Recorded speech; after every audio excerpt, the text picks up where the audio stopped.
नमस्कार शेतकरी मित्रांनो, कृषी कल्याण युट्यूब चॅनल मध्ये सर्व शेतकरी बांधवांचं हार्दिक स्वागत आहे। सर्व शेतकरी बांधवांना एकच विनंती आहे, आपण या व्हिडिओच्या माध्यमातून मागच्या 3 वर्षाच्या पीक विम्याच्या वाटपा संदर्भातला अपडेट पाहणार आहोत। त्यामुळे तुम्हाला जर तुमच्या जिल्ह्याची माहिती, तुमच्या जर पीक विम्याची माहिती तुम्हाला पाहिजे असेल तर हा व्हिडिओ शेवटपर्यंत बघा।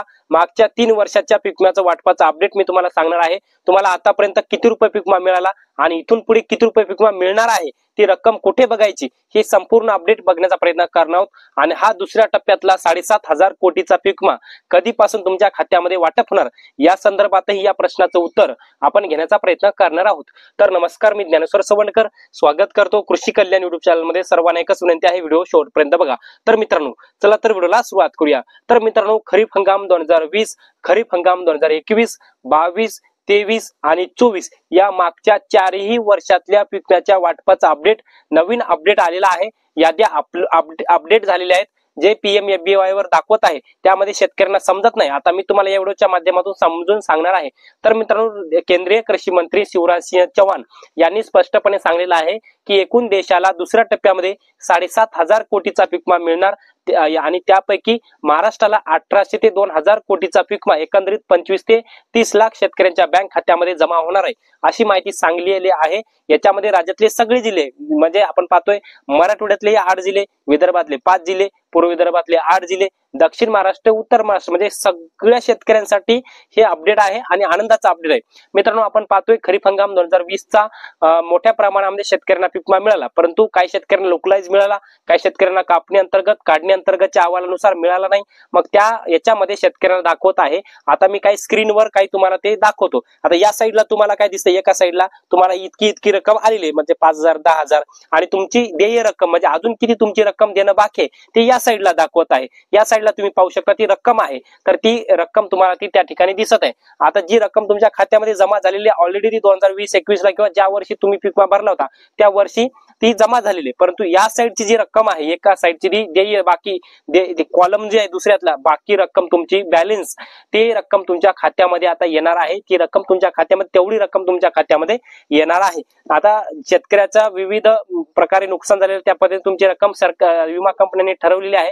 तुमचं क्लेमचं कॅल्क्युलेशन झालेलं आहे, 2020 चं कॅल्क्युलेशन झालेलं आहे, 21 चं 22 चं झालेलं आहे। फक्त खरीप 2023 चं कॅल्क्युलेशन अवॉइडेड असं दाखवत आहे, म्हणजे त्याचं कॅल्क्युलेशन होणं बाकी आहे, कॅल्क्युलेशनवर प्रक्रिया सुरू आहे, असे त्या पद्धतीने त्या तुमच्या क्लेमवर दाखवतात। आता व्हॉट्सअप वरती सुद्धा तुम्ही तुमचा पीक विमा मंजूर झालेला आहे का नाही झाला, किती रुपये तुम्हाला आतापर्यंत मिळाला, किती बाकी आहे ते तुम्हाला तुमच्या व्हॉट्सअप वरती सुद्धा देखील कळत आहे। आणि संपूर्ण तुमचं जर यादीच पाहायची असेल तर तुम्ही PMFBY म्हणजे प्रधानमंत्री फसल बीमा योजना या संकेतस्थळावरती येऊन बघू शकता।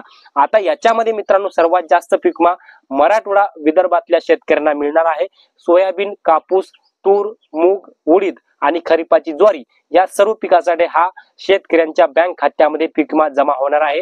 याच्या व्यतिरिक्त अहमदनगर म्हणजेच पुण्यश्लोक, अहिल्यानगर आणि सोलापूर या सुद्धा जिल्ह्यामध्ये या पीक विम्याचं वितरण होणार आहे।